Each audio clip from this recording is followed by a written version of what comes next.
Quickly एक बार confirm कर लेते हैं सारे students.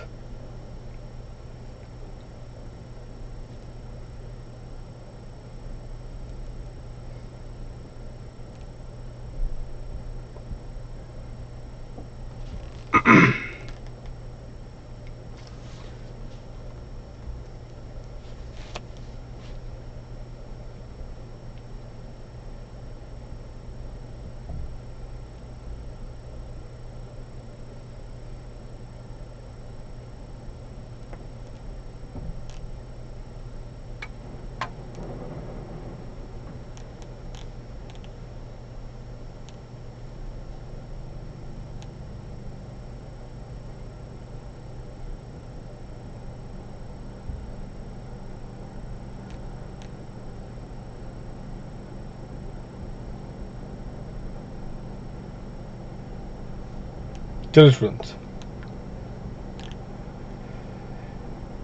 so all the students are there, Siddharth, Akshat, Prakhar, all the students are there। तो चलिए स्टार्ट कर लेते हैं फिर। स्टूडेंट्स, जो नोट्स की जो रिक्वायरमेंट थोड़ी बहुत होगी, अब वो पार्ट बी की क्लास में होगी, पार्ट ए में नहीं। यहाँ पे इसको कंसोलिडेट कर लेते हैं अपने डिस्कशन का, और फिर पार्ट बी से will start off with our first topic which is on PGBP. चलिए स्टूडेंट्स, अभी तक जो डिस्कशन मैंने आपकी कंप्लीट करवा दी है, टोटल इनकम की कंपटीशन के कॉन्टेक्स्ट में स्टूडेंट्स आपने देखा था कि टोटल इनकम का जो कंपटीशन था, ये कंपटीशन में जरूरत थी हमें इनकम की, क्योंकि इनकम प्राइमरी पहला कंसेप्ट था। एक देखिए कि कितना ये एक सिचुएशन है कि पूरे एक्ट में आप लोगों को एक तरीके से बताया जाता है कि डिटेल मेथड दिया गया है कि किस हेड में इनकम कंप्यूट होगा, किस हेड में इनकम कंप्यूट होगा, इनकम कैसे कंप्यूट होगा ये भी बताया गया है। किस हेड में कंप्यूट होगा ये एक बात होती है, दूसरी बात क्या होती है बताओ, इनकम कैसे कंप्यूट होगा ये भी काफी डिटेल तरीके से बताया गया है, ठीक है ना। लेकिन ये इनकम प्राइमरीली है क्या, ये एक बोलते ना कि एक डेफिनिंग साइलेंस है। तो एक साइलेंस मेंटेन रखा है पूरे एक्ट में, और इसी साइलेंस को ही चुप्पी तोड़ने का काम हमने अपने पहले दूसरे क्लास में किया है। और क्या किया था हमने यहाँ पे, इनकम का मतलब होता है एक अमाउंट जो कि अराइज होता है from a definite source, isn't it? तो रेवेन्यू रिसीट का हमने रूप लिया था, और plus the specified capital receipt, ये हमने पहली बात रखी थी। So for as the term income was concern, वो इनकम सेक्शन 5 के स्कोप में फॉल होना जरूरी है, क्योंकि वहां से स्कोप तैयार होता है, असर्टेनमेंट होगा क्या है वो टोटल इनकम जिसको इस एक्ट में चार्ज किया जाएगा। उस समय मिलेगा क्वालिफाइंग इनकम, और वही क्वालिफाइंग इनकम को आगे कंप्यूट करना है in the manner laid down under the act. जब कंपटीशन होगा in the manner laid down under the act, तो प्राइमरी कंपटीशन का पहला स्टेप है क्लासिफिकेशन। क्लासिफिकेशन कैसे किया जाएगा उसके प्रिंसिपल्स बताए गए थे। स्पेसिफिक चार्ज पे पहले आप फोकस करेंगे, अनकंडीशनल, कंडीशनल बेस, ये बेसिस पे आप वो अप्रोप्रिएट हेड का चुनाव करें, और फिर जो बैलेंस क्वालिफाइंग इनकम होगा उसकी चार्जेबिलिटी बनेगी। स्टूडेंट्स, किस तरीके से चार्जेबिलिटी बनेगी, in the balance qualifying amount will be charge on the basis of what, on the basis of the बताओ दी, on the basis of the general charging section। Dikshu, Rishi, good evening to all of you। तो on the basis of what, on the basis of the general charging section of each and every heads of income, isn't it? तो ये हमारा एक test था जो कि हमने primary रखा था इस कॉन्टेक्स्ट में, so far as the classification was concerned। Classification एक बार अप्रोप्रिएट हेड में हो जाए, फिर हम क्या करेंगे, अब हम क्या करते हैं, उस रिस्पेक्टिव हेड में चले जाते हैं, उस रिस्पेक्टिव हेड में चले जाते हैं जहां पे क्या हो रहा है, जहां पे वो इनकम को कंप्यूट आपको करना है as per the rules of the competition laid down in that particular head. अब उत्सुकता काफी हो रही है आप सभी लोगों में कि पहला हेड सिर्फ शुरू कर ही देते हैं, लेकिन थोड़ा सा रुक जाइए। प्राइमरी पहले एक हम लोग इस जो हमने ये 3-4 क्लास से जो फाउंडेशन बनाया उसको एक तरीके से कंक्लूड कर लेते हैं, ठीक है, और फिर हेड की शुरुआत कर लेंगे। वो आपका होगा आपका सबसे प्रिय हेड पीजीवीपी, ठीक है। वैसे आप ही के बता दूं आप लोगों को, आप ही के मैं इलाके में अल्टीमेटली आ रहा हूं, तो डर तो मुझे रहना चाहिए कि आपका इलाका है पीजीवीपी का, isn't it? तो दहशत का माहौल तो मुझे भी होना चाहिए, क्योंकि आप तो उस इलाके के पुराने खिलाड़ी हो। तो देखते हैं प्राइम में आपने क्या गुल खिलाया था पुराने खिलाड़ी होने के नाते पीजीवीपी में। वो पोल खुलने वाला ही है प्राइम ने, कर लेंगे दो दो हाथ पीजीवीपी के हेड में, ठीक है। उसके पहले वापस से आ जाओ अल्टीमेटली जो हमारा डिस्कशन हो रहा है, तो बस कंपटीशन अब करते जा रहा है स्टूडेंट्स। हमें अप्रोप्रिएट हेड में हमें क्या करना है, कंपटीशन करना है। तो यहां तक मैं लिख देता हूं। अब ध्यान लेकिन रखना, विच सेक्शन 4 की डिस्कशन चल रही थी पहली क्लास में जो शुरू की थी हमने, वो सेक्शन 4 के बेसिस पे शुरू हुआ था डिस्कशन। और वहां पे सेक्शन 4 में बताओ चार्जेबिलिटी है on the total income of a person. तो अभी तो हेड्स ऑफ इनकम को कंप्यूट करके आपको डायरेक्टली टोटल इनकम नहीं आ रहा है, उसके अलावा भी कुछ और करना होगा। तो वो भी पर्टिकुलर पॉइंट हम लोग लिख देते हैं। तो स्टूडेंट्स एक बार आखिरी बार स्टूडेंट्स मैं लिखने जा रहा हूं प्राइमरी एक पर्टिकुलर कॉन्टेक्स्ट, क्योंकि इसके बाद जैसे मैंने बताया ना हेड्स ऑफ इनकम स्टार्ट हो रही है पीजीवीपी की, तो फिर अब ये पर्टिकुलर सफर हम तय नहीं करेंगे। तो इन दिस रिगार्ड आप भी अगर चाहो तो लिख लो फिर से, रिपीटेशन भी अगर हो जाता है so be it, doesn't matter.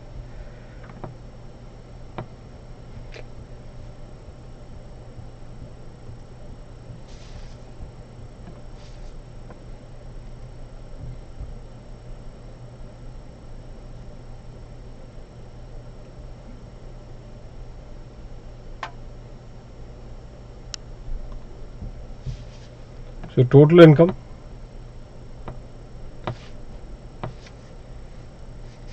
Chargeability इसी पर है और उसी के कॉन्टेक्स्ट में स्टूडेंट चलिए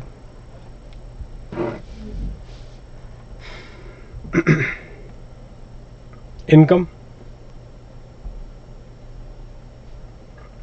revenue receipt plus the specified capital receipt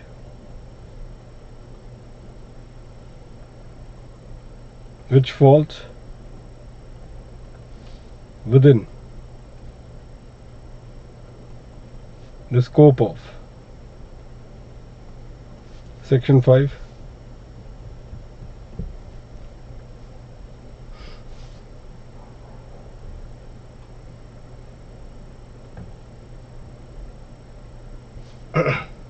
qualifying income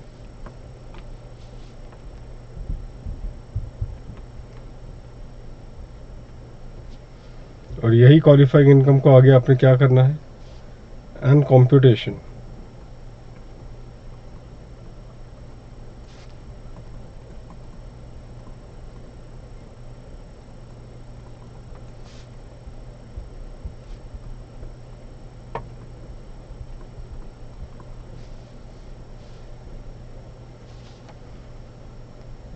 and competition under the manner in the manner laid down under the act, ठीक है friends. And competition in the manner laid down under the act. Competition किसका होगा, qualifying income का होगा। कैसे करेंगे आप, वो भी आपको बताया गया था। सो कंपटीशन के कॉन्टेक्स्ट में स्टूडेंट्स आपको बताया गया था स्टेप 1 एंड स्टेप 2। स्टेप 1 में क्लासिफिकेशन थी, तो एक समरी हो गई स्टूडेंट्स आपकी पूरी डिस्कशन की। Classification of the qualifying income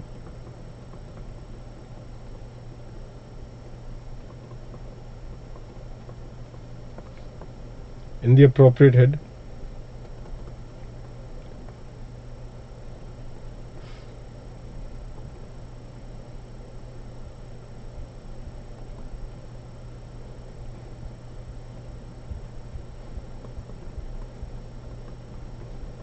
इसमें स्पेसिफिक चार्ज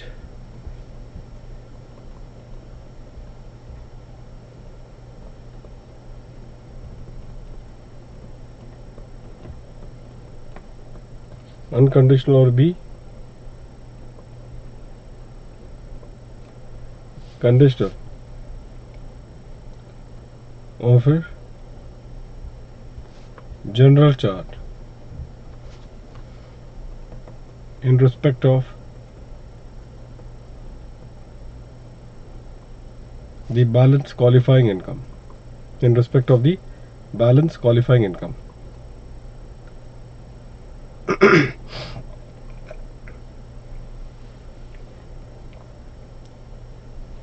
और जनरल चार्ज सारे हेड्स का एक तरीके से हमने देखा है। सेक्शन 15 फॉर सैलरी, 22 है हाउस प्रॉपर्टी के लिए, जो करने जाएंगे हम बाद में पार्ट बी में। 28(1) for PGBP, 45(1) for capital gains, 56 for 56(1), ऐसा लिख दो 56(1).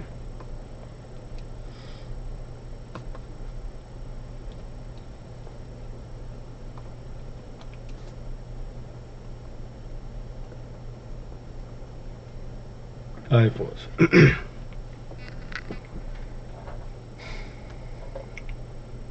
ठीक है।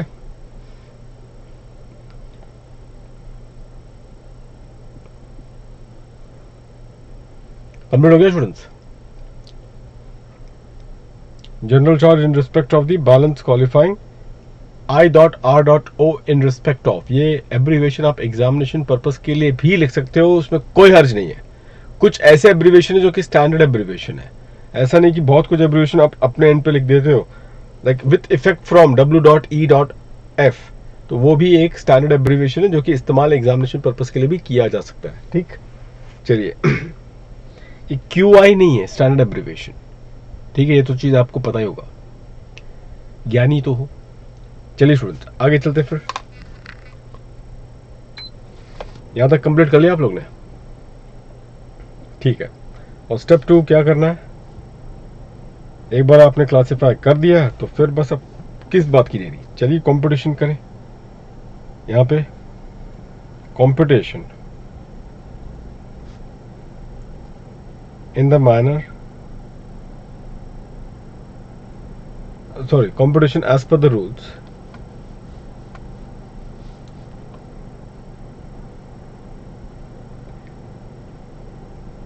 as per the rules laid down in each heads of income। ठीक है, तो इनके जरा रूल्स भी हम लोग स्टूडेंट्स एक बार देख लें क्विकली। इसमें सेक्शन सॉरी, मैं आपको रूल्स नहीं, एक रेंज बता देता हूँ। हर एक हेड का एक रेंज जल्दी से हम लोग यहाँ पे लिख देंगे, ताकि एक मेंटली एक ओवरव्यू रहेगा कि हाँ भाई ये सेक्शन, ये सैलरी का हेड है, ये यहाँ से यहाँ तक, हाउस प्रॉपर्टी का हेड यहाँ से यहाँ तक, पीजीवीपी, IFOs, सो कैपिटल गेन्स, इस तरीके से। सो salary, starting up with salary first, ये आपका है स्टूडेंट सेक्शन 15 से लेके सेक्शन 17 तक। ठीक है, दूसरा है जो आपका स्टूडेंट हाउस प्रॉपर्टी, वो आपका है सेक्शन 22 से लेके सेक्शन 27 तक। तीसरा आपका आ रहा है पीजीपी, जो कि आपका सेक्शन 28 से लेके सेक्शन 44D है।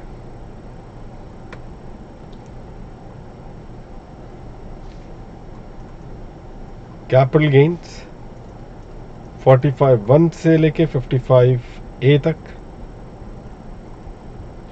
45(1) से लेके 55A तक। और फिर यहाँ पे आखिरी में आपका है IFOs, जो कि 56 से लेके स्टूडेंट्स है आपका सेक्शन 59 तक। 56 से लेके 59 तक। तो ये आपके स्टूडेंट जब कंपटीशन करेंगे तो इन सेक्शन, उस रिस्पेक्टिव हेड में, तो इन सेक्शनों का आपको ध्यान रखना पड़ेगा जब भी कंपटीशन आप करें, क्योंकि आपको पहले तो क्लासिफाई करना है। क्लासिफाई आपकी इनकम हो गई, हाँ हो गई, तो ठीक है, फिर उस हेड में जो ये सेक्शन का जो दायरा दिया गया, उस दायरे के मुताबिक आप उस हेड का इनकम कंप्यूट कर लें। ठीक है। अब स्टूडेंट्स इस कॉन्टेक्स्ट में क्या आप लोगों को इस सिचुएशन में, क्या आपको टोटल इनकम आ गई है यहां तक? Did you all got this one, total income? क्या टोटल इनकम आपको मिल चुकी है? ये इतने कंपटीशन करके क्या टोटल इनकम आपको आ गई है? एंड आंसर इज नो, बिल्कुल नहीं। आपको कोई टोटल इनकम अभी तक आया नहीं है। So therefore students in this regard कोई टोटल इनकम अभी तक पहुंचे नहीं हो आप, तो यहां ये पूरे प्रोसेस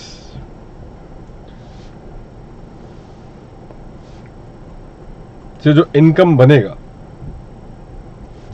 इन 5 हेड्स, ठीक है, उसके बाद आपने क्या करना है, ये पूरे प्रोसेस से जो इनकम बनेगा, तो मैं एक रेंज लिख रहा हूं 15 से लेके 59 तक जो भी इनकम बना, उसके बाद आपने ऐड कर देना स्टूडेंट्स आपका पसंदीदा कार्यक्रम, और वो क्या है, clubbing of income.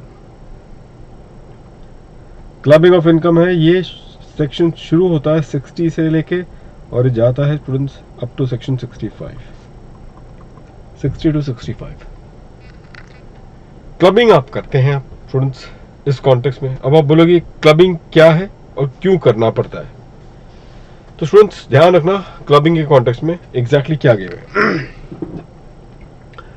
Clubbing students ये क्या है, अपने आप में एक स्पेसिफिक एंटी अवॉइडेंस रूल है।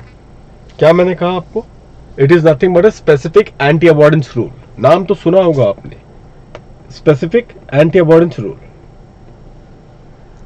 एक टॉपिक होगा स्टूडेंट आपके सीए फाइनल के लिए, काफी इंपॉर्टेंट है आपके एग्जामिनेशन कॉन्टेस्ट में। आईसीआई ने काफी केस स्टडीज पूछी है। जनरल एंटी अवॉइडेंस रूल, गार प्रोविजन।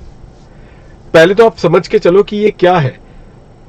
पहले टैक्स अवॉइडेंस रूल तो क्या होता है कि बहुत सारे टेक्निक और डिवाइस एसएससी अपनाता है जिसके वजह से वो क्या करे, वो टैक्स को अवॉइड कर सके। अब ये चीज भी आपको पता होगा, like for example simple IPC में आपने जो भी कुछ थोड़ी बहुत सीखी है बातें, कि अगर से 10 लाख की इनकम है मेरी और मैं फिर क्या करता हूँ, स्प्लिट करवाता हूँ, 5 लाख स्पाउस के नाम पे, 5 लाख मेरे नाम पे। अब होता क्या है कि जब 5-5 लाख दोनों के खाते में चला जाता है तो फिर हम टैक्स कैलकुलेट करते हैं, वो 5% के स्लैब में दोनों जन आ गए। और ये भी देखते हुए कि 87A का रिबेट है 12,500 का, तो दोनों को रिबेट लेने के बाद फाइनली कोई भी टैक्स पेबल नहीं आ रहा है। तो ये पर्टिकुलर पॉइंट से स्टूडेंट्स क्या पता चल जाता है, what exactly we all come to know that by doing this, ये करके स्टूडेंट्स जो फाइनल टैक्स पेबल है, टैक्स लायबिलिटी जो बनती है वो कितनी हो गई है, आपकी निल हो गई है। जो टैक्स लायबिलिटी बनी है आपकी निल हो गई है। तो ये आपने क्या तरीका ढूंढा है, टैक्स को अवॉइड करने का एक टेक्निक आपने ढूंढ रखा है। तो अगर कोई ऐसा स्पेसिफिक प्रोविजन जो कि उस टेक्निक को क्या तोड़ने की कोशिश करेगा, तो वो प्रोविजन को हम क्या कहेंगे, anti avoidance rule. Anti avoidance rule, क्योंकि स्पेसिफिक टेक्निक से एसएससी ने अडॉप्ट की होगी, उसी स्पेसिफिक टेक्निक को एड्रेस करने के लिए ये स्पेसिफिक एंटी अवॉइडेंस रूल है। और इस वजह से आपके पास, क्योंकि देखो क्लबिंग आपने पढ़ा था, याद है, सारे स्पेसिफिक केसेस थे।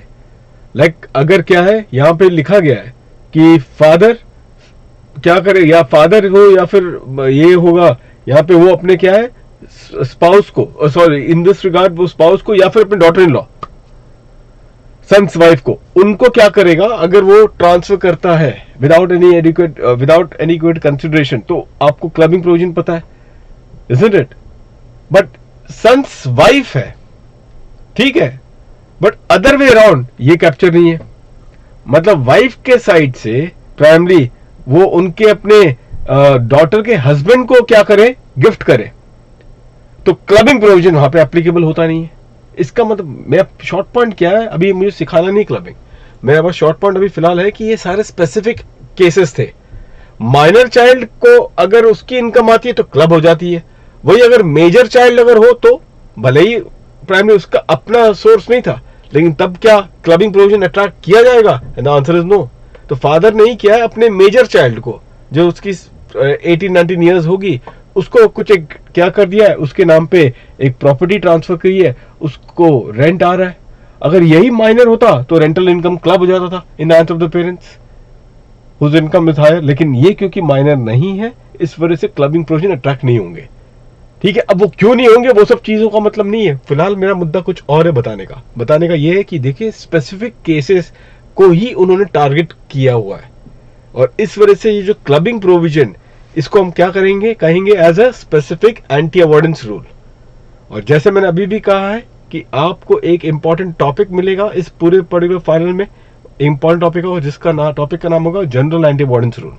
अब आप मुझे बता दो स्टूडेंट्स इस बात को लेके कि अगर देखो जनरल एंटी अवॉइडेंस रूल है और आपके पास स्पेसिफिक एंटी अवॉइडेंस रूल है, इजंट इट। अगर प्राइमरी कोई एक स्पेसिफिक केस में अगर स्पेसिफिक एंटी अवॉइडेंस रूल को अप्लाई किया जा सकता है, वो अप्लाई हो रहा है। अगर एक स्पेसिफिक केस में if a specific anti avoidance rule is getting invoked, तो क्या उस केस में आप general anti avoidance rule apply करोगे? अगर किसी एक केस में सिचुएशन में specific anti avoidance rule apply किया जा रहा है, तो क्या उसमें गार प्रोविजन अप्लाई होगी? क्या लगता है स्टूडेंट्स आप लोगों को? गार प्रोविजन क्या उसमें अप्लाई कर लेना चाहिए? अगर सार अप्लाई हो रहा है तो उस पर्टिकुलर केस में क्या गार प्रोविजन अप्लाई होगा या नहीं? And the answer to that is no. बिल्कुल सही। क्यों? क्योंकि स्पेसिफिक, बिल्कुल सही ध्रुवा दीक्षु, बिल्कुल सही, क्योंकि the specific will prevail over the general. Specific will prevail over the general. कुछ एक आधा केस हम जनरल एंटी अवॉइडेंस रूल के टॉपिक में भी देखेंगे जहां पे दोनों गार और सार को एग्जिस्ट हो सकते हैं। आप बोलोगे भाई वो कौन सा केस है? सब चीज के लिए थोड़ा इंतजार करना पड़ेगा। बस अभी हम ब्रॉडर मैक्रो प्रिंसिपल लेना मैं चाह रहा हूं। आप क्यों स्टूडेंट्स ये जानना जरूरी है आपको? क्योंकि अगर क्लबिंग प्रोविजन आता भी है तो आप लिखो सेक्शन 64 और स्पेसिफिक एंटी अवॉइडेंस रूल, इस तरीके से आप जिसको रेफर करें, थोड़ा सा निखर के आएगा अपने आंसर्स की प्रेजेंटेशन। बताएं तो एग्जामिनर को कि पता है भी हमें ये प्रोविजन जो लाया गया वो एक एंटी अवॉइडेंस रूल है, एक टेक्निक है टैक्स को अवॉइड करने की जो एसएससी अडॉप्ट करना चाहता है। उसी टेक्निक को तोड़ने के लिए ये सार प्रोविजन डाले गए हैं in the form of section 62 section 65। ठीक है, तो ये क्लबिंग प्रोविजन है। और अब आप नोटिस करना स्टूडेंट, ध्यान से सुनो इस बात को भी। ये आपने नोटिस किया होगा स्टूडेंट्स, यहां पे बिल्कुल शुभजीत रॉय, जनरेलिया स्पेशली बस नॉन डेरोगेंट, बिल्कुल सही जवाब दिया है आपने। जनरेलिया स्पेशली बस नॉन डेरोगेंट, ये आपको करवाया भी गया था। देखो कुछ स्टूडेंट्स को ये चीज याद भी रह गया है, और यही दिनों के लिए तो अल्टीमेटली कोई चीजें सिखाई जाती है कि भाई अप्लाई करना सीखें। तो देखिए एकदम तरीके से टेक्निकल ये पर्टिकुलर लैटिन पर्टिकुलर है टर्म को अपनाना है आपने, जनरेलिया स्पेशली बस नॉन डेरोगेंट। अब स्टूडेंट्स यहां पे आपने नोटिस किया होगा ये क्लबिंग प्रोविजन जो था, एक चीज आपने महसूस किया था कि क्लबिंग प्रोविजन जो अप्लाई हो रहा था वो अप्लाई हो रहा था only in respect of what? Only in respect of the, किसके कॉन्टेक्स्ट में आप क्लबिंग प्रोविजन अप्लाई कर रहे थे? Only in respect of individual and HUF, partnership firm या फिर कंपनी के कॉन्टेक्स्ट में आपने क्या कोई क्लबिंग प्रोविजन अप्लाई की थी? याद आ रहा है आपको? याद करो, प्रियंका, मिलन, प्राची, कुछ याद आ रहा है आप सभी लोगों को कि कोई पार्टनरशिप फॉर्म के कॉन्टेक्स्ट में आप लोगों ने ये किया हो क्लबिंग प्रोविजन, या कंपनी के लिए आपने किया हो क्लबिंग प्रोविजन, या कोऑपरेटिव सोसाइटी के लिए आपने कोई क्लबिंग प्रोविजन किया था? ऐसा कुछ आपने कुछ किया हुआ था? And answer is no. क्यों नहीं किया था? क्योंकि दो चीजें थी जो आप अप्रिशिएट आप कर सकते हो। वो दो चीजें क्या थी? पहला कि इनका कोई स्लैब रेट इनके पास नहीं है, so there is no slab rate for tax purpose, ये पहली वजह है। दूसरी वजह क्या है? इनको कोई ऐसा बेसिक एग्जम्पशन लिमिट नहीं है, so there is also no basic exemption limit. तो जो इनकम स्प्लिटिंग वाला जो केस होता है ना, वो सिर्फ और सिर्फ ये इंडिविजुअल एचयूएफ वालों के कैटेगरी के लिए ही होता है, और बस इसी पर्टिकुलर कॉन्टेक्स्ट में क्लबिंग प्रोविजन क्या है वहां पे दे दिया गया है। एक थंब रूल बताओ स्टूडेंट्स आपको, हर उस एक्ट में जिसमें बेसिक एग्जम्पशन लिमिट होंगे, हर उस एक्ट में जिसमें बेसिक एग्जम्पशन लिमिट होंगे, उस पे आपको क्लबिंग प्रोविजन बाय डिफॉल्ट क्या है? अप्लाई करना होगा। प्रोविजंस होंगे क्योंकि उनको पता है, क्या पता है कि इस तरीके से SSC will try to adopt such tax avoidance measure, ताकि वो क्या करे? अपने लेजिटिमेट टैक्स लायबिलिटी को कम कर सके। और उसी कॉन्टेक्स्ट को तोड़ने के लिए क्लबिंग प्रोविजन क्या है? बाय डिफॉल्ट आ जाता है। अब क्योंकि इस एक्ट में एग्जम्पशन लिमिट इंडिविजुअल एचयूएफ के लेवल पर है, इस वजह से क्लबिंग प्रोविजन भी उनके लिए एड्रेस किया गया है। नोटिस करना स्टूडेंट्स, जीएसटी लॉ में भी एक थ्रेशोल्ड लिमिट है, एग्जम्पशन लिमिट है ना जीएसटी लॉ में भी। भाई यहां तक के अगर आपकी टर्नओवर होगी तो भाई आपको जीएसटी नहीं लगेगी। नो, आप जब पढ़ो ना वहां पे जीएसटी लॉ, देखना जरूर ध्यान से, वहां पर भी आपको क्या है? क्लबिंग प्रोविजन मिलेगा। एग्रीगेट ऑफ बहुत सारे प्रीमाइसेस का टर्नओवर, इस तरीके से आप देखोगे। जब आप पढ़ोगे तब मुझे याद करना कि मैंने आपको बताया था कि जो भी एक्ट के अंदर बेसिक एग्जम्पशन लिमिट होगा, हर उस एक्ट में क्या है? क्लबिंग प्रोविजन बाय डिफॉल्ट जुड़ जाएगा। तो this is what the situation is primary, जो कि आप लोग ध्यान रखें। तो ये नोटिस करना सिर्फ इंडिविजुअल एचयूएफ के लेवल पर ही गेम खेली जा रही है। इसके बाद सेक्शन 66 से लेके स्टूडेंट 69D जो है ना, ये कोई स्पेशल प्रोविजन है। अब वो स्पेशल प्रोविजन जैसे कि बहुत सारे केस में अनडिस्क्लोज इनकम, डीम्ड इनकम, बहुत सारे केस में आएंगे, वो हम लोग एक स्पेशल टॉपिक में देखेंगे। अभी फिलहाल हम उसको टच नहीं करना चाहते हैं उस पर्टिकुलर कॉन्टेक्स्ट में। फिर इसके बाद स्टूडेंट्स क्या होगा, देन देयर आफ्टर माइनस होगा जो भी अमाउंट आ जाए, सेट ऑफ और carry forward and set off, carry forward and set off losses.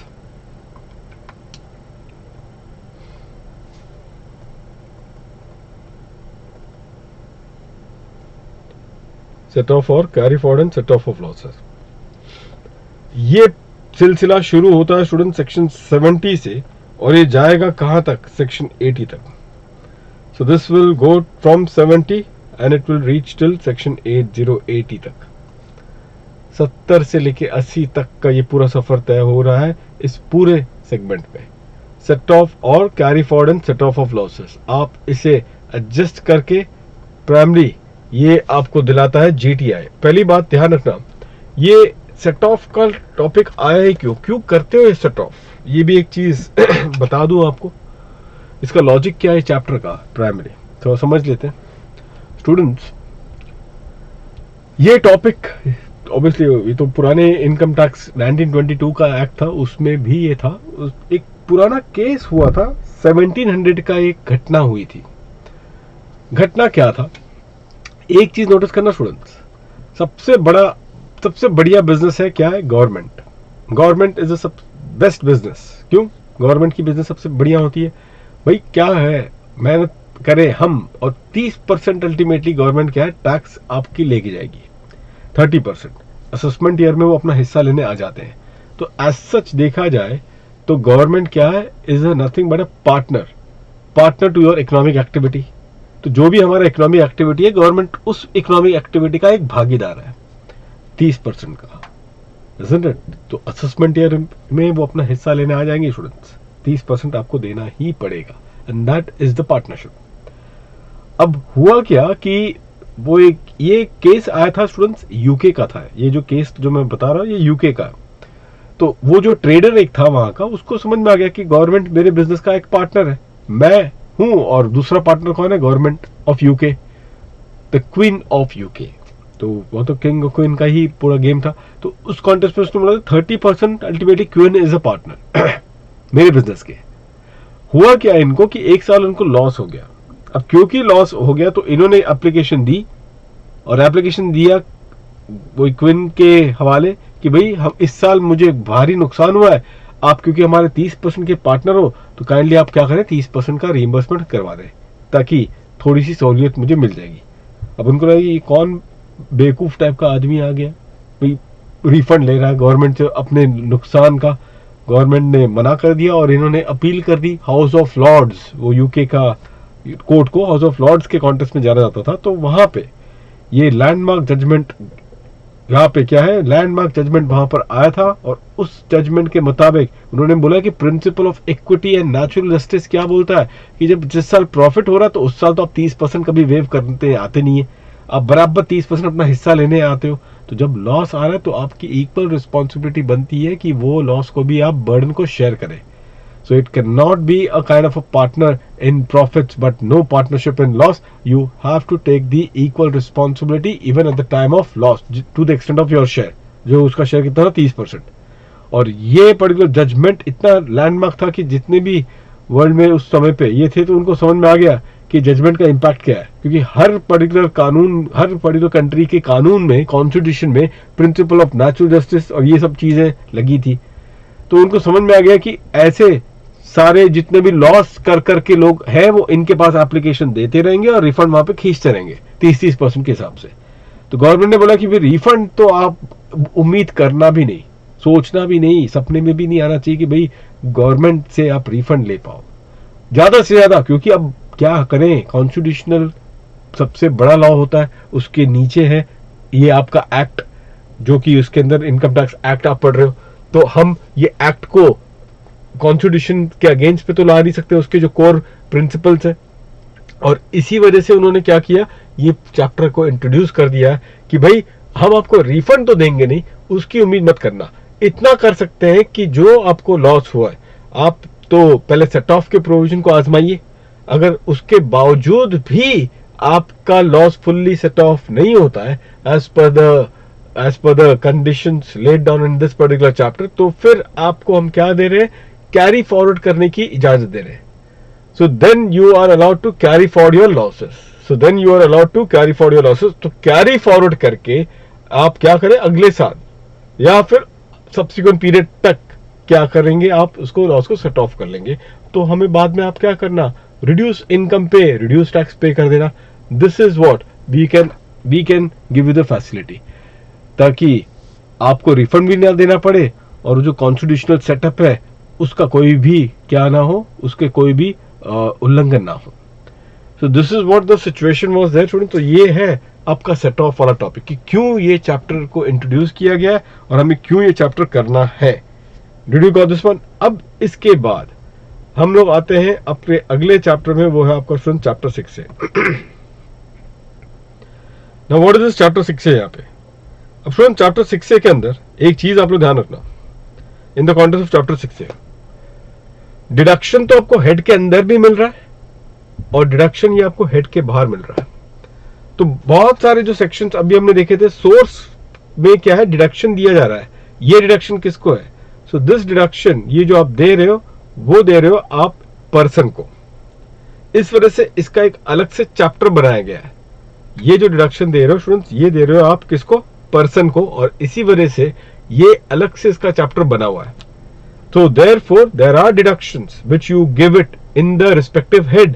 तो वो सोर्स पे आपने डिडक्शन दिलवाई है, जबकि ये डिडक्शन जो आप दे रहे हो ये सोर्स पे लग के नहीं, ये डिडक्शन पर्सन पे है। क्योंकि देखिए अल्टीमेटली हमारा मकसद क्या है, हमारा मकसद है टोटल इनकम किसका, बिजनेस का या पर्सन का, पर्सन का।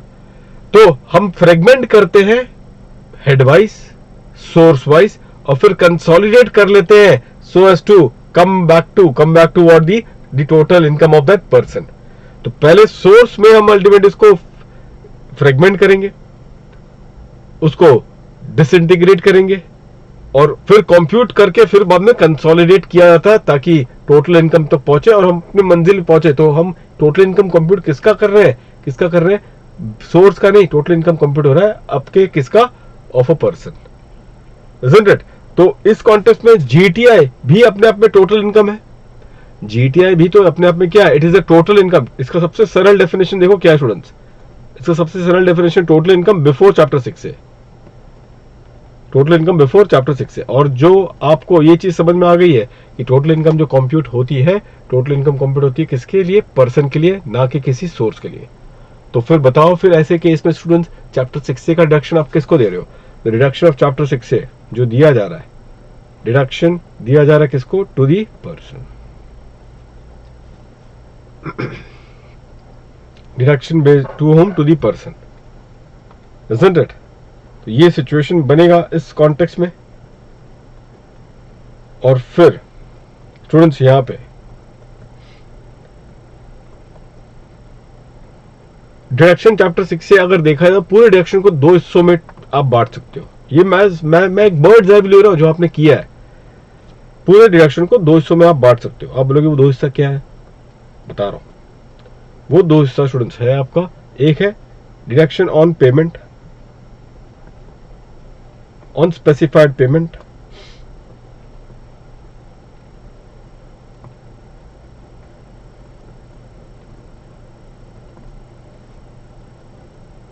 ऑन स्पेसिफाइड पेमेंट, और दूसरा है on specified income.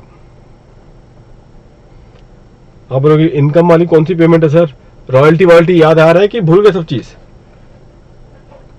Cooperative society ATP कुछ किया ही नहीं। एटीसी के बाद आगे हमारी सर गाड़ी नहीं बढ़ी, ज्यादा से ज्यादा थोड़ा और आगे बढ़े थे, 80D तक, वहां तक पहुंचे थे बस, वहां पर उसके बाद जीएसटी पकड़ लिया हमने। या सर्विस टैक्स वैट, पता नहीं क्या किया आप लोग ने आईपीसीसी में। Isn't it? तो स्टूडेंट्स ये सिचुएशन है जो कि आप ध्यान रखेंगे प्राइमरी, और ये डिडक्शन ले लेने के बाद ये जो चैप्टर 60 का डिडक्शन जो आपको मिल जाएगा, वो डिडक्शन अगर आपको मिल जाए फिर आपको आ जाएगा, क्या आ जाएगा, टोटल इनकम। और यही है आपका primary the charge under section 4, the charge under section 4। तो शुरू वही हुआ था, चार्ज अंडर सेक्शन 4 मतलब लेवी, इसी पे हमने लगाई थी, यही तो लेवी था स्टार्टिंग के सबसे पहले ही 15 मिनट का यही था, और इसी कसौटी पे ये इतना हमें कशमकश करना पड़ेगा, कंपटीशन हमें सीखना है इस सिचुएशन को लेके। अब मैं स्टूडेंट कुछ चीजें बस आपके सामने बस फ्रीज कर रहा हूं वंस एंड फॉर ऑल। एक चीज ध्यान रखना कि जब हम कंपटीशन करते हैं टोटल इनकम की, ये जो चार्ज है टोटल इनकम का, so charge of total income, क्या हम ये एक तरीके से कह सकते हैं it is subject to the other provision of the act? क्या ये कहा जा सकता है कि this is subject to the other provision of the act? And the answer is yes. क्योंकि एक चीज नोटिस करना है यहाँ पे कि जो दूसरे जो प्रोविजन है, बिल्कुल बिल्कुल ATQQB ये है, Shanky I am good, I am doing well. तो स्टूडेंट्स यहाँ पे एक नोटिस करना आप लोग कि जैसे मैंने आपको बताया था कि आपके टोटल इनकम को एज जो it is subject to the other provision of the act. Like for example students, अगर याद करें आप, मैंने आपको ये चीज बोला था क्या कि आपका जो एग्जेम्प्ट इनकम है, लाइक सेक्शन 10(1) एग्रीकल्चर इनकम ले लो, या अगर आपको एक जमाने तक डिविडेंड इनकम एग्जेम्प्ट हुआ करती थी, isn't it? फिर तो अब तो आपको पता ही कि मई 21 से गेम पूरा चेंज होने वाला है। तो ये जो एग्जेम्प्ट इनकम भी है, तो ये आपके क्वालिफाइंग इनकम का हिस्सा तो है, लेकिन it does not form part of the total income. तो क्या हो जाता है, टोटल इनकम डाइल्यूट हो जाता है। तो ये आपके क्वालिफाइंग इनकम का हिस्सा तो है, लेकिन it does not form part of your total income. और इसी वजह से क्या हो जाता है, ये जो आपके टोटल इनकम है, ये इसको कुछ सेक्शन क्या करते हैं, डाइल्यूट करना चालू करते हैं। तो ये आपके क्वालिफाइंग इनकम का हिस्सा है, चार्ज इसका है, लेकिन चार्ज होने के बावजूद भी क्या होता है, ये आपके टोटल इनकम का फाइनली हिस्सा नहीं होता है। So therefore the total income primary क्या है, is made subject to the other provision. तो इसके वजह से दूसरे प्रोविजन क्या करते हैं, इसको ओवरराइड करना शुरू कर देते हैं और डाइल्यूट करना शुरू कर देते हैं, कम करना शुरू कर देते हैं। ये आपको एक एग्जांपल मैंने दिया। आगे स्टूडेंट जब हम नॉन रेसिडेंट टैक्सेशन पढ़ेंगे, नॉन रेसिडेंट टैक्सेशन की जब आप ज्ञान लोगे मॉड्यूल नंबर 4 में, वहां पर भी आप कुछ सीखेंगे स्टूडेंट्स कि एक्ट के मुताबिक क्या है, टैक्स है, लेकिन ट्रीटी गवर्नमेंट ने क्या किया है, एंटर किया है, और ट्रीटी की वजह से क्या हो रहा है, उसको अल्टीमेटली भले ही वो टोटल इनकम का हिस्सा बन जा रहा है एक्ट में, लेकिन वो ट्रीटी इंडिया ने उस दूसरे कंट्री के साथ एंटर किया, डबल टैक्सेशन अवॉइडेंस एग्रीमेंट की ट्रीटी, जिसके तहत क्या हो रहा है, वो इनकम को फाइनली एक्ट में टैक्स नहीं किया जा सकता। The treaty overrides the act. Treaty क्या मैंने कहा, ओवरराइड करता है एक्ट को।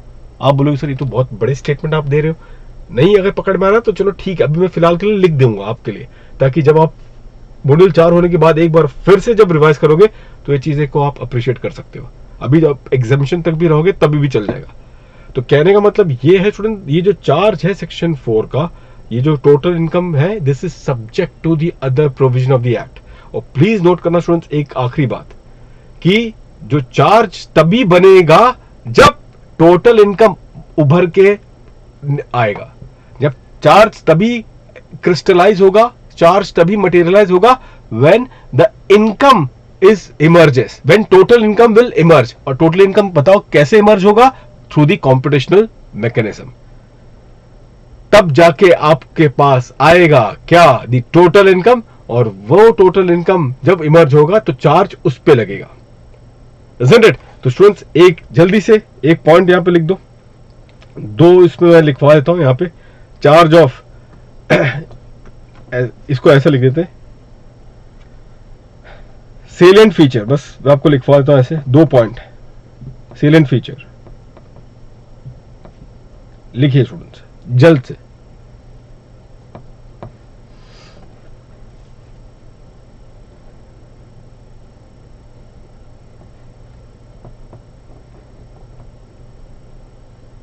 The charge of section 4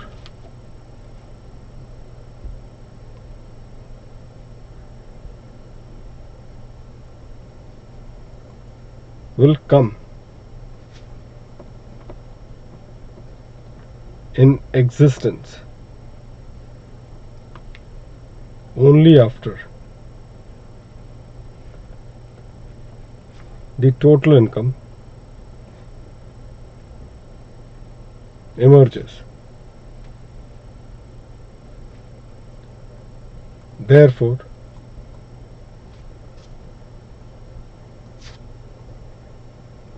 one cannot read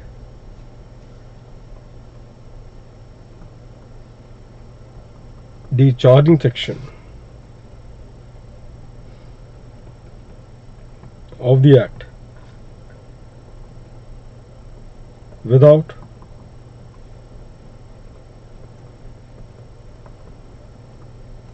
the computational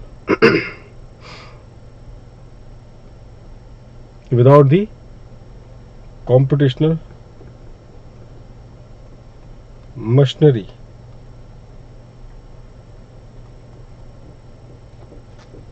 sections under the Act.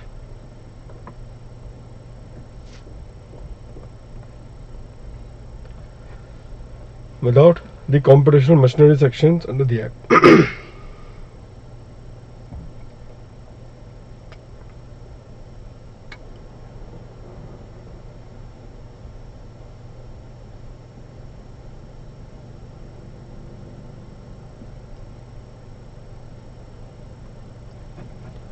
Fine. Point number 2 पे डालो. In this context,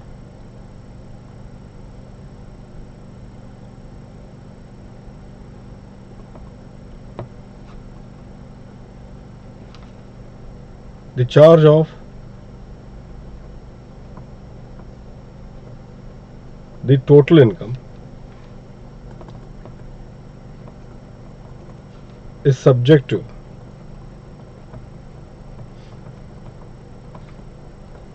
the provision of this Act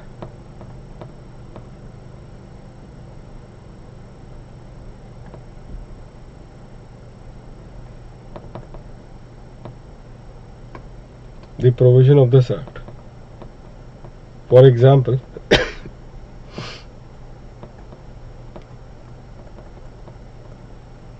in the following cases,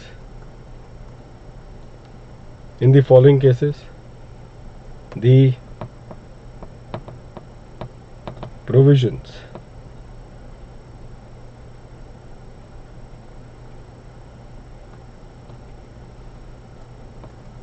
will have an overriding effect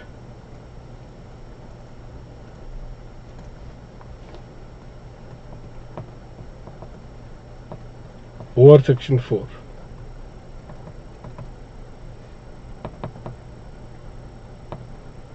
Section 10 to section 13A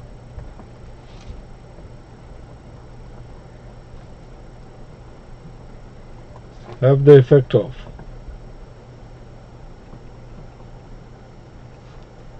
exempting the income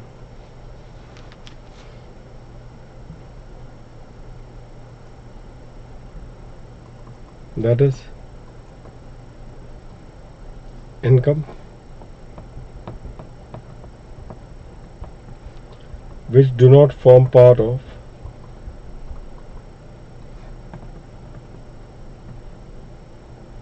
the total income.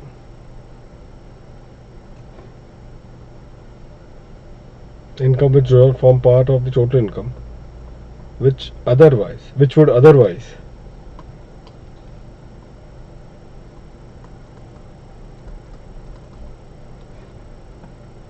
be chargeable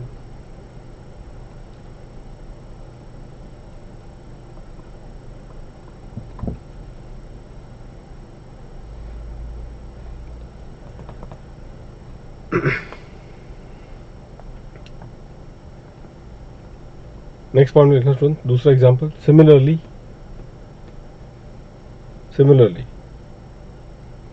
ये भी section 90 में आपको refer कर रहा हूँ, लेकिन जैसे मैंने कहा ना, ट्रीटी एक बार हो जाए ये आपको अल्टीमेटली पकड़ में आ जाएगा। Similarly notification issued under section 90 to implement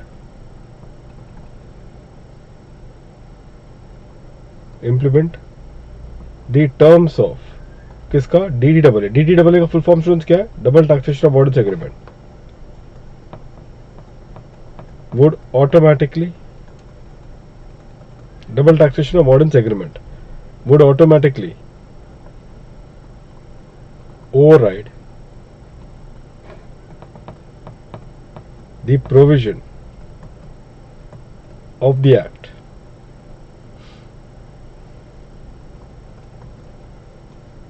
in the matter of point A, chargeability,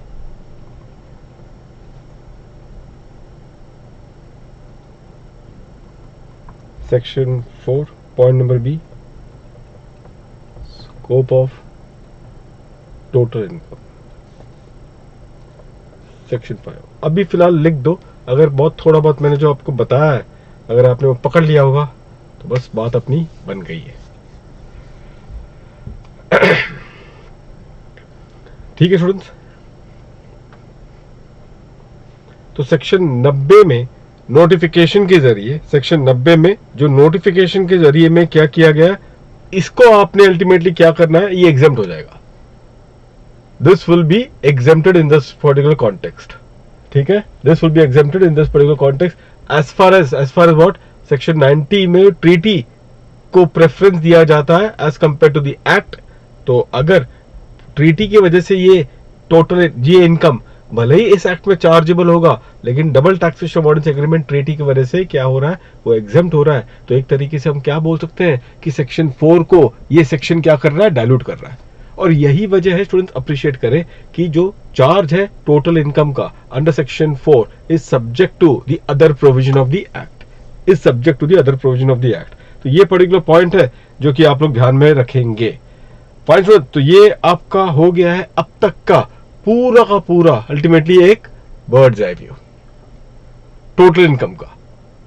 process आपने सीख लिया, क्लासिफिकेशन करके अप्रोप्रिएट हेड तक पहुंचना है, हेड में जाके उस हेड के अंदर जो भी रूल्स ऑफ कंपटीशन होंगे उसके मुताबिक आप कंपटीशन कर लें और फिर उससे बाहर निकल जाए, प्राइमरी कंप्यूट करके उससे बाहर निकल जाए और उससे जो प्राइमरी हेड्स का जो इनकम होगा, फाइनली सारे सोर्स जितने हेड्स होंगे उसकी टोटल आप लेंगे subject to the provision of set off वाला जो प्रोविजन है उसके मुताबिक, क्योंकि कुछ सेट ऑफ में आपको पता होगा रिस्ट्रिक्शन लगा हुआ है। तो जब टोटलिंग कर रहे हो ना आप, तो ध्यान रखना कुछ नेगेटिव इनकम जो होंगे उसको टोटलिंग में थोड़ा ख्याल रखना पड़ सकता है आपको, क्योंकि सेट ऑफ में भी कुछ रिस्ट्रिक्शंस हैं जो आपके नजर में है। Speculative loss can not be set of against non speculative profit. Long term capital loss को भी आप दूसरे के साथ सेट ऑफ नहीं कर सकते हो other than long term capital gain. तो इस टाइप से आपको थोड़ा बहुत केयरफुल रहना है और फिर आप अपना एग्रीगेशन ले लें, जीटीआई तक पहुंच जाओगे, चैप्टर 6 से का deduction and finally the total income, and that is what is subject to the charge under the act. I hope that all of you have now got hold with this particular point. और फिर मैंने कुछ अपना observation दे दिया है students. बस अब ये ध्यान रखना, ये हमने पूरा लेवी की बात की है, ये बात जो हुई है स्टूडेंट्स लेवी की, ठीक है। लेवी एक्ट में एक चीज होता है, टैक्सेशन लॉ में दो चीजें होती है। क्या होती है? Primary levy and collection. Levy and collection, levy के साथ साथ आपने देखा कि लेवी किस पर है? टोटल इनकम का है, लेवी है। उस टोटल इनकम जब तक हम कंप्यूट नहीं करेंगे, जब तक टोटल इनकम इमर्ज नहीं होगा, तब तक लेवी नहीं किया जा सकता, ठीक है, चार्ज नहीं लगाया जा सकता। तो ठीक है, अब आपने चार्ज लगा दिया है किस पे? टोटल इनकम पे। लेकिन टैक्स कलेक्शन जो है ये लेवी से एक डिस्टिंक्ट कंसेप्ट है। टैक्स कलेक्शन, मेरे साथ रिपीट करो, टैक्स कलेक्शन जो है वो लेवी से एक डिस्टिंक्ट कंसेप्ट है। So the concept of levy and the concept of collection are two distinct concept. दो डिस्टिंक्ट कंसेप्ट इसे माना जाता है, अलग भिन्न कंसेप्ट माने जाते हैं। अब बोलोगे कैसे? द कलेक्शन, ध्यान से सुनना स्टूडेंट्स, ये स्टेटमेंट को ध्यान से सुनेंगे सारे के सारे students. The collection can go with the levy, collection जो है टैक्स का वो लेवी के साथ जा सकता है, कलेक्शन जो है वो लेवी के बाद भी जा सकता है, और जो कलेक्शन है वो लेवी के पहले भी जा सकता है। जिंदगी के साथ भी, जिंदगी के बाद भी, और जिंदगी के पहले भी। ये है कलेक्शन का नियम। अब बोलोगे ये बैठ नहीं रहा है सर, कैसे नहीं बैठेगा?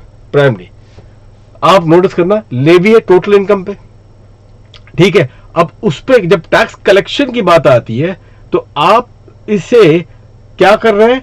आप एडवांस टैक्स के रूप में भी अमाउंट कलेक्ट करवा रहे हैं एसएससी से, आप टीडीएस के रूप में भी क्या है टैक्स की कलेक्शन कर रहे हैं, और आप ऐसे टैक्स जो कि आप असेसमेंट में जब वो सेल्फ असेसमेंट टैक्स की कंपटीशन करता है तो उसके हिसाब से भी क्या है कंपटीशन किया जा रहा है। तो इसका मतलब क्या है? एडवांस टैक्स मतलब कि लेवी के पहले, टीडीएस लेवी के साथ। टीडीएस का कंसेप्ट क्या है? Pay the tax as you earn. जैसे जैसे पैसे कमाए जा रहे हो टैक्स की भुगतान भी उसी तरीके से की जा रही है, ठीक है। तो एडवांस टैक्स लेवी के पहले, टीडीएस लेवी के साथ, और ऐसे टैक्स लेवी के बाद। ये देख रहे हो अल्टीमेटली ये है आपका दी कंसेप्ट ऑफ कलेक्शन। आप हमेशा नोटिस करना स्टूडेंट्स, कोई भी टैक्स लॉ में देखें ये कलेक्शन का जहां तक कंसेप्ट है स्टूडेंट्स, ये एक एडमिनिस्ट्रेटिव कन्वीनियंस की बात होती है। एडमिनिस्ट्रेटिव कन्वीनियंस की बात होती है। ये हमें भाई टैक्स कलेक्ट करना है वो हम देख लेंगे, हम पहले ज्यादा उससे कर लेंगे, बाद में अगर रिफंड बनता होगा तो रिफंड दे देंगे। ये एडमिनिस्ट्रेटिव कन्वीनियंस है प्राइमरी। आप बोलोगे ऐसा क्यों? क्योंकि देखो इनकम टैक्स में क्या सोचते हैं कि अगर आपके हाथ में पैसा आ चुका है स्टूडेंट्स, नॉर्मली ये लॉजिक को पकड़ के चलना, ये बहुत जगह पे लॉजिक आने वाला है। गवर्नमेंट भी उसी तरीके से सोचती है जैसे कि एक नॉर्मल एक ट्रेडर, एक बिजनेसमैन सोचता है। क्या है? एक बार आपके हाथ में पैसे आ गए तो भाई ज्यादा बोलते नहीं कि हाथ की मैल होती है, तो ये ज्यादा टाइम तक टिकने वाली नहीं है। और कोई आपने नोटिस किया, कोई आपने 3 साल की आर्टिकलशिप तो बहुत जोश में आपने कर लिया, कभी देखा कोई एक अल्टीमेट एक ऐसा क्लाइंट जब भी उसको इनकम आता है तो 30% का वो एफडी कर देता है। अब लोग भाई एफडी किस बात की? एफडी इस बात की कि भाई असेसमेंट ईयर में उसको टैक्स भुगतान करना है, उसकी वो जवाबदारी समझता है, तो वो करता है इस तरीके से काम कि वो उसको क्या करेगा, पुश करेगा इन द नेक्स्ट स्टेप है। ऐसा कुछ भी कोई एसएससी अपने से देखा नहीं है और नहीं देखोगे। होता क्या है, वो 100 रुपए अल्टीमेटली हाथ में है और वो पूरे के पूरे 100 रुपए कुछ दिनों में ही खर्चे हो जाते हैं। और फिर होता क्या है, असेसमेंट ईयर में जब एवाई की बात आती है तो एवाई में अल्टीमेटली क्या होगा, जब आप जाते हो आर्टिकलशिप में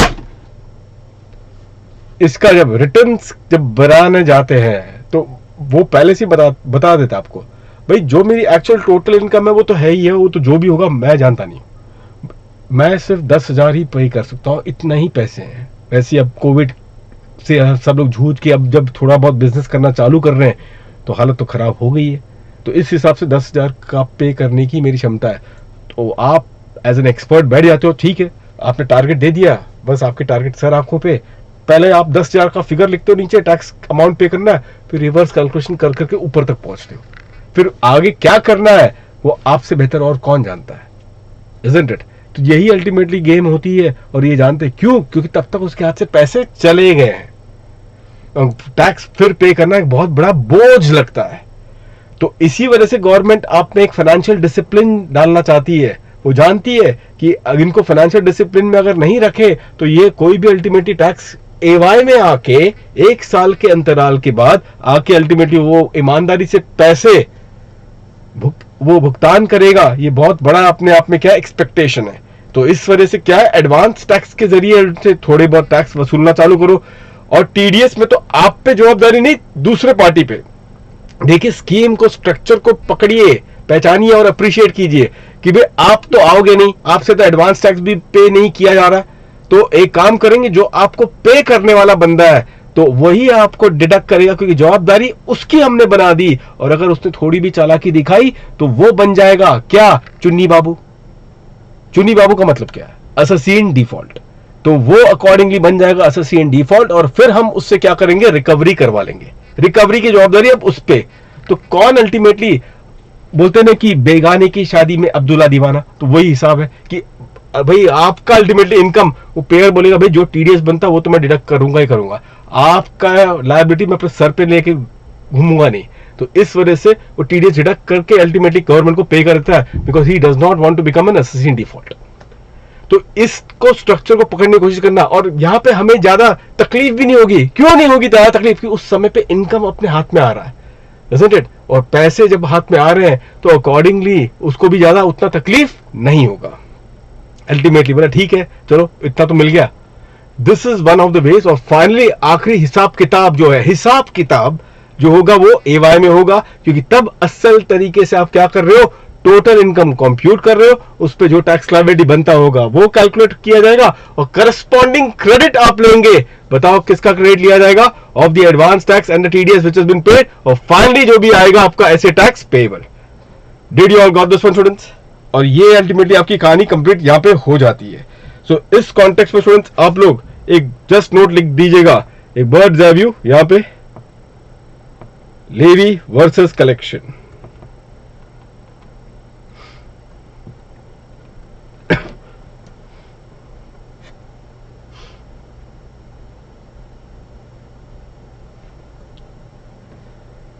The concept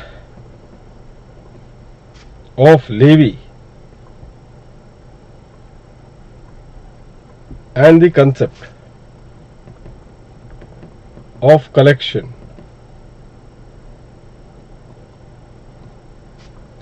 are two distinct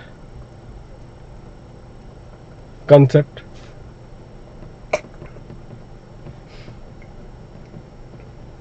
in the taxation law.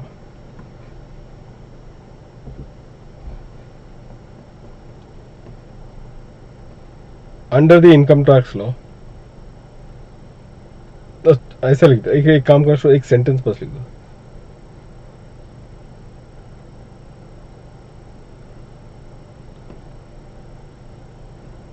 The concept of collection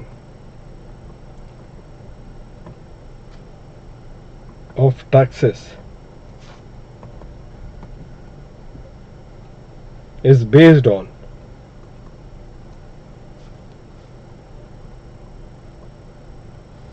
the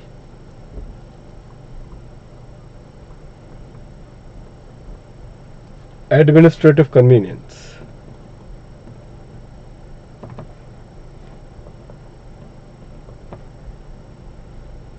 The collection can therefore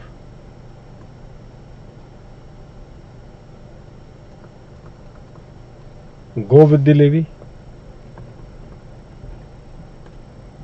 comma,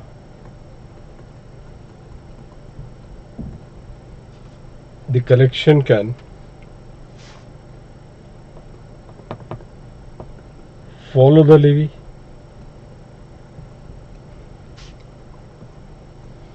or the collection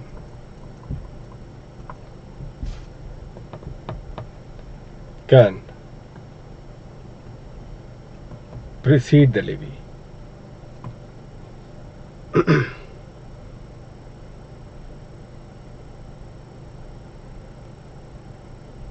precede the levy। तो यहाँ पे लेवी है हमारा इनकम पे या टोटल इनकम पे, isn't it? और हमारे पास है, बताइए क्या, तीन चीज। एक तो एडवांस टैक्स,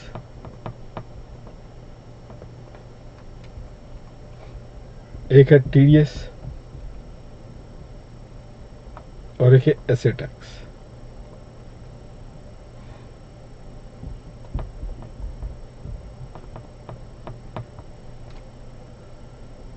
इस पे मैं लिखूंगा प्रीसीड द लेवी, टीडीएस पे लिखा रहेगा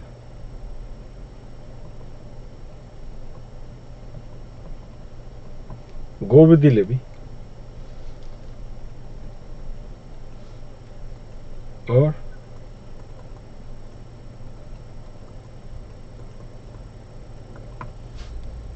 फॉलो द लेवी।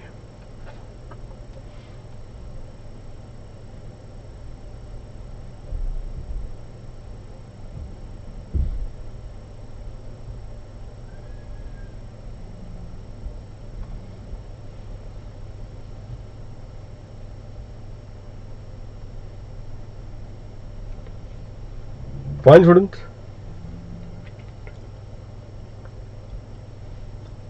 तो ये पर्टिकुलर पॉइंट आप लोग ध्यान रखना, ये पूरा स्कीम आपका क्या हो जाता है, कंप्लीट हो जाता है।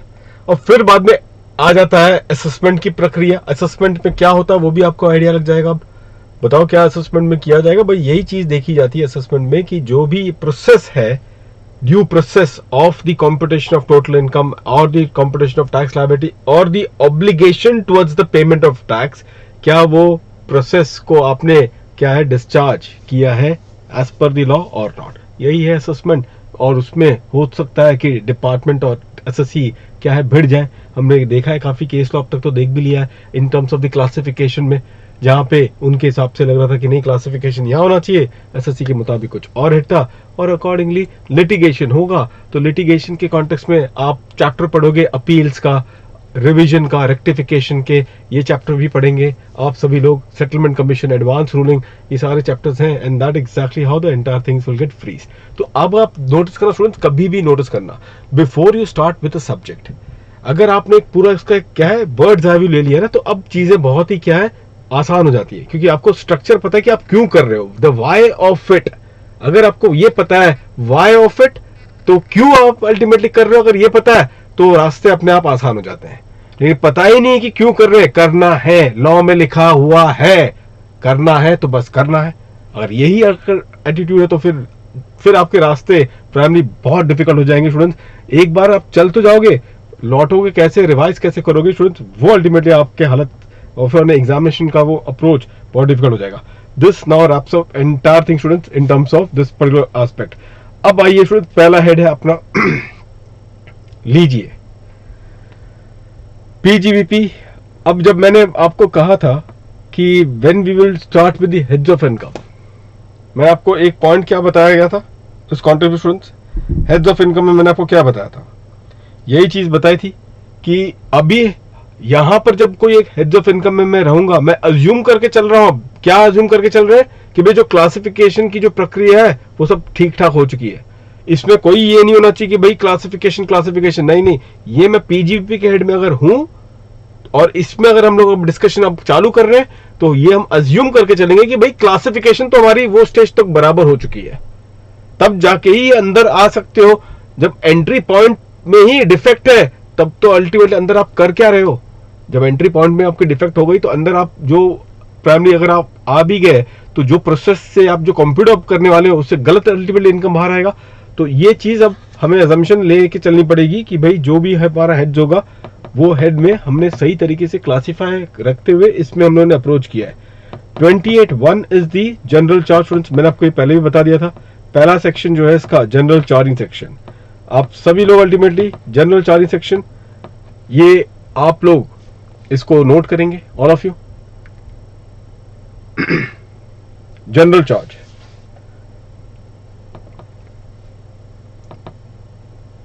Profit and gains,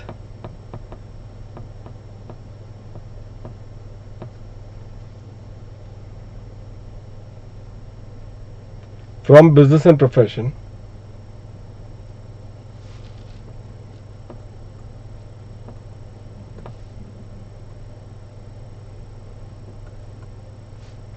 carried on by the SSC,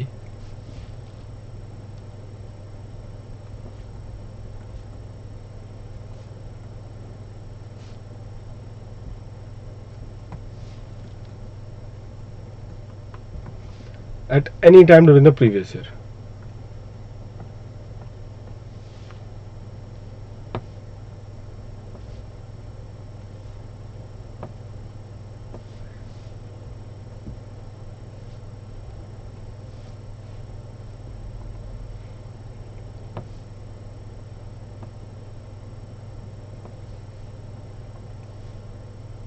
जैसा सीक्वेंस मैंने दिया आप भी वैसे ही करोगे, उसी तरीके से मार्किंग करके क्विकली।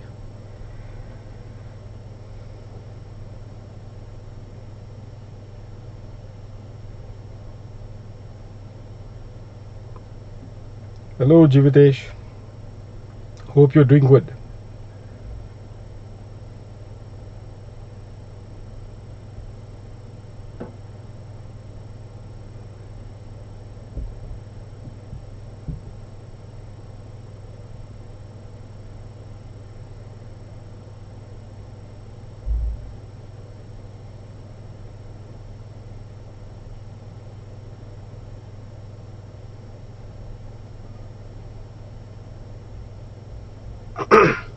ठीक है,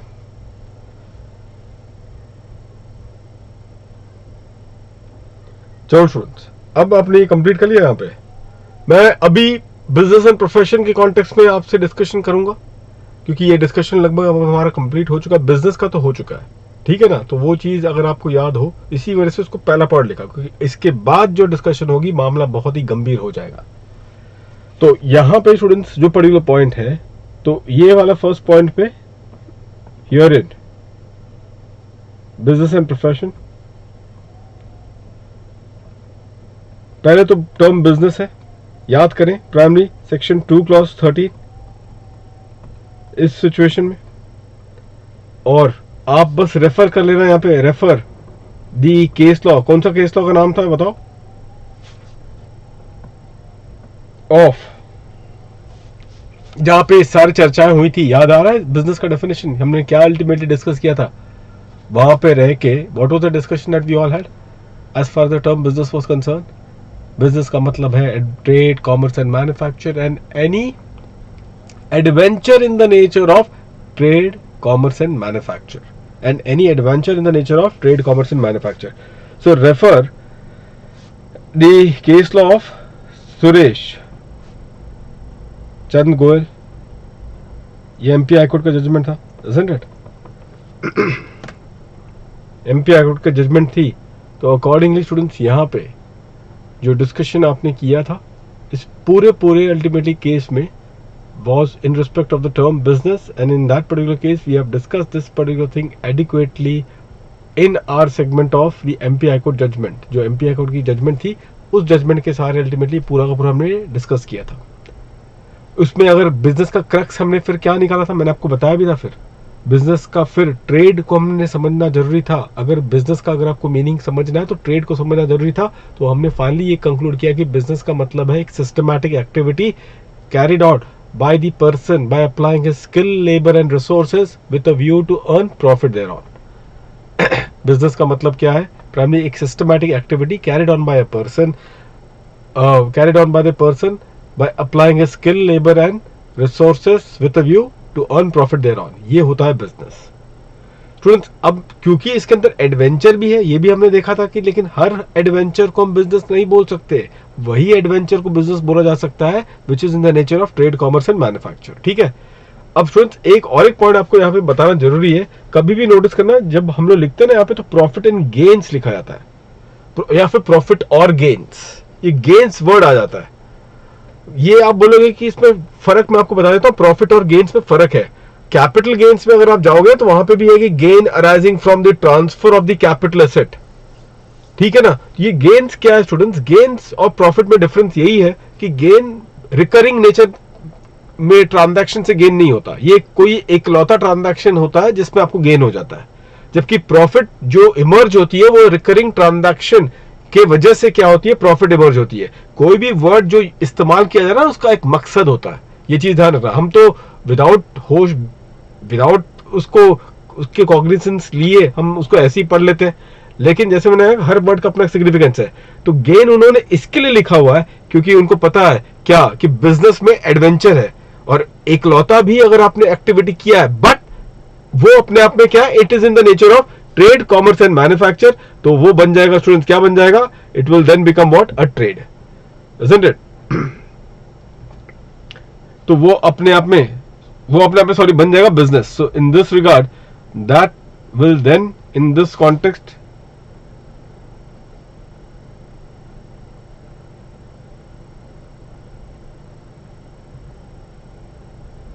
will become what? The business. तो स्टूडेंट्स इस कॉन्टेक्स्ट में आप सभी लोग, चलो वो तो बिजनेस आपने डेफिनेशन लिखा है, मैं पे आपको प्रोफेशन में लिखवा देता हूं। प्रोफेशन,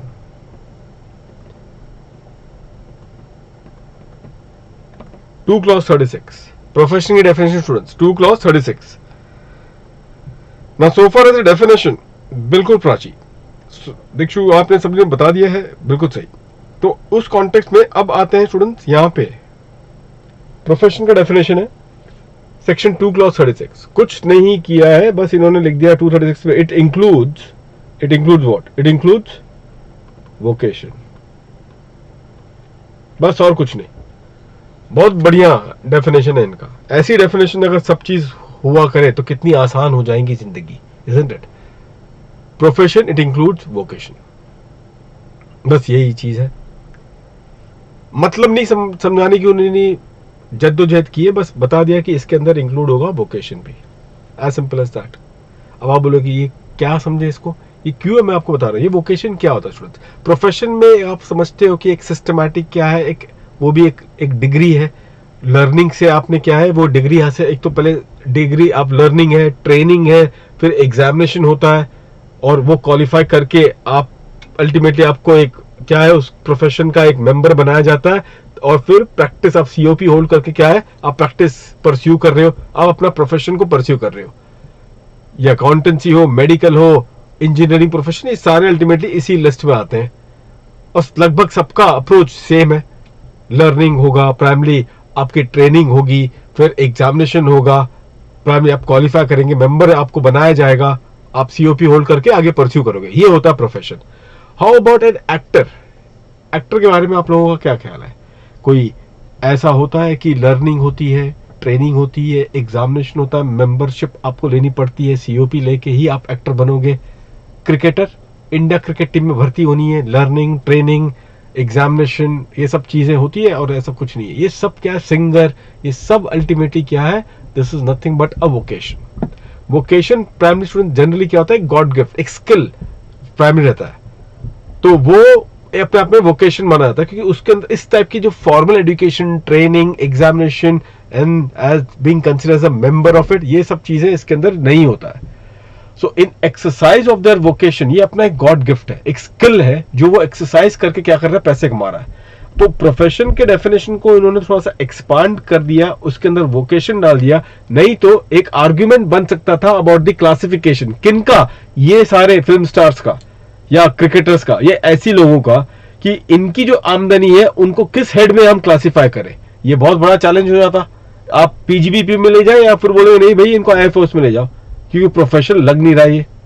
तो आप फिर ले जाते थे एयरफोर्स में, और फिर इतना बड़ा इनकम को अगर प्रॉपर आप एकोमोडेट नहीं करोगे इन अ कॉम्पिटिशनल मैकेनिज्म, तो फिर ये बहुत अननेसेसरी क्या हो सकता है? टैक्स की डाइल्यूशन हो सकती थी। तो इसको एक तरीके से उन्होंने क्या कर दिया? एक हेड ही दिलवा दिया है पीजीबीपी का, और वो देने का काम उन्होंने किया through the definition of profession which includes vocation. तो वोकेशन में अल्टीमेटली आप लोग बस इतना ये लिख देना, टैलेंट, ये गॉड गिफ्ट, ये जो भी है, टैलेंट, स्किल, नेचुरल स्किल, ये सब चीज, टैलेंट एंड नेचुरल स्किल, ये ऐसे अपने एग्जांपल में लिख दें आप। अब एक एग्जामिनेशन का अल्टीमेटली देखो क्वेश्चन आईसीआई का मानना पड़ेगा कितने बारीक तरीके से वो क्वेश्चंस भी पूछते हैं। एक बहुत पुराना अटेम्प्ट का है क्वेश्चन बाय द वे, ये जो है आपके, जो आप जाते हो ये सत्संग में, तो आप सत्संग में जाते हो तो वहां जाके आप फिर वहां पे क्या करते हो? थोड़े पैसे आप चढ़वा देते हो, isn't it? वो जब सत्संग होता है तो फिर वो जो भी होगा वो अपने अल्टीमेटली सत्संग जब चलता रहता है, कार्यक्रम चलता होता है, जब कंप्लीट हो जाता है तो फिर आप अपने एंड से कुछ पैसे डाल के आ जाते हो। तो वो जो पैसे उनको मिल रहे हैं भाई, वो किस हेड में जाएगा? कभी सोचा है इस बारे में? पैसे डाल के आ गए, और फिर वो नहीं सोच रहे थे अल्टीमेट, उस समय पे आपकी दिमाग नहीं घूमी ये टैक्स कहां होगा, ये पैसे मिल रहे, क्या ये वाकई में टैक्स होगा? And answer is yes. कोई बोल रहा है सर कैपिटल रिसीट, भाई किस बात का कैपिटल रिसीट? उसका तो सोर्स ही है, वो अपना वोकेशन है, हर किसी की बात नहीं है। अल्टीमेटली ऐसे सत्संग अल्टीमेटली पब्लिक को होल्ड करके रखना, ये भी एक स्किल है, गॉड गिफ्ट है, टैलेंट है, नेचुरल स्किल बोला जा सकता है। हर किसी की बस की बात नहीं है ये चीज, और उसके लिए कोई एग्जामिनेशन नहीं है भाई, अपना वोकेशन है जो परस्यू कर रहा है, और in the course of the vocation उसको ये पैसे मिल रहे हैं। In the course of this vocation उसको क्या है? ये पैसे मिल रहे हैं। तो फिर बताए वो जो पैसे आप जो दे रहे हो उनको उस समय, तो ये किस हेड में जाके क्लासिफाई होगा? पीजीबीपी। ओके, क्योंकि वो पैसा जो उनको मिल रहा है that is in the course of his vocation, there which is defined in profession, and hence what? And hence it will be classified under the head, under which head?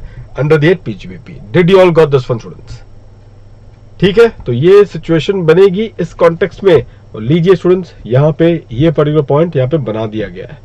So I hope that all of you have got hold with this particular point. यहाँ पे इस context में ये चीज को आप लोग ध्यान रखेंगे। अब एक बात होता है स्टूडेंट, ध्यान रखना यहाँ पे बिजनेस और प्रोफेशन के लिए हेड तो एक ही है। बिजनेस एंड प्रोफेशन के लिए हेड क्या एक ही है? बिल्कुल बिल्कुल बिल्कुल चंदन, बिजनेस एंड प्रोफेशन का स्टूडेंट्स हेड तो एक ही है, ये तो आप सभी लोग मानते भी हो इस बात को। लेकिन ध्यान रखना कुछ कुछ प्रोविजंस होंगे जो कि सिर्फ और सिर्फ बिजनेस वालों के लिए होगा, वहां पे प्रोफेशन काम नहीं करेगा। एक बहुत आसान जो आईपीसीसी का को थोड़ा बहुत याद होगा तो आपका है students 44 AD and 44 ADA. AD में प्रिजम्पटिव इनकम बिजनेस का है और एडीए जो है प्रिजम्पटिव इनकम किसका है? For the profession. तो ये जो आपको डिस्टिंक्शन बता रहा हूं ताकि कुछ प्रोविजंस हैं, भले ही दोनों का हेड तो एक है लेकिन ये नहीं है कि पूरा का पूरा होश में रहे अल्टीमेटली जब पढ़ोगे तो। इसके लिए अभी से चेतावनी दे रहा हूं, एंट्री के टाइम पे ही उसी स्टेज पे बता रहा हूं कि ऐसा नहीं है कि बेहोशी का आलम अल्टीमेटली रहे और बिजनेस और प्रोफेशन को आप क्या करो, you start juggling it up. Juggle नहीं करना है, जहां बिजनेस है वहां सिर्फ बिजनेस होगा, वहां प्रोफेशन का कोई काम नहीं है। इवन देयर आफ्टर, ध्यान से सुनना इस बात को भी, कुछ प्रोविजंस आप एनकाउंटर करेंगे जहां पे सिर्फ और सिर्फ वो बेनिफिट एक्सटेंड किया गया किसको? बिजनेस में भी एक स्पेसिफिक क्लास ऑफ बिजनेस को। हर बिजनेस के नसीब में वो प्रोविजन एप्लीकेबल नहीं है। कुछ एग्जाम्पल अगर मुझे देना तो बता सकता हूं। 35 एडी तो आपने किया ही था आपने आईपीसीसी में, तो वो भी किसी एक स्पेसिफाइड बिजनेस के लिए ही वो क्या प्रोविजन को बनाया गया था। हर किसी पर्टिकुलर बिजनेस के लिए वो 35 एडी का प्रोविजन एप्लीकेबल नहीं था, ये आप जानते हो इस बात को। साथ साथ में मैंने जैसे बिजनेस के डेफिनेशन में आपको बताया, it includes trade, commerce and manufacture. तो बिजनेस में मैन्युफैक्चर है, ये एक अलग कैटेगरी ऑफ बिजनेस है, ठीक है ना। आपको तो पता ही होगा कि जो एडिशनल डेप्रिसिएशन का जो बेनिफिट है, जो एडिशनल डेप्रिसिएशन का बेनिफिट है वो किसको एक्सटेंड किया गया है? हर किसी को मिलता है, हर किसी को एडिशनल डेप्रिसिएशन मिलेगा। आप बिजनेस कर रहे हो तो क्या आप अपने नए एसेट पे एडिशनल डेप्रिसिएशन का बेनिफिट ले पाओगे? ऋषि ने बोल दिया नहीं ले पाएंगे, नहीं ले पाओगे स्टूडेंट्स। आप एडिशनल डेप्रिसिएशन का ऐसे बेनिफिट आप नहीं ले पाओगे, हर बिजनेस को नहीं मिलता है। बिजनेस स्पेसिफिक, बिजनेस विशेष, बिजनेस स्पेसिफिक क्या? Manufacturing business.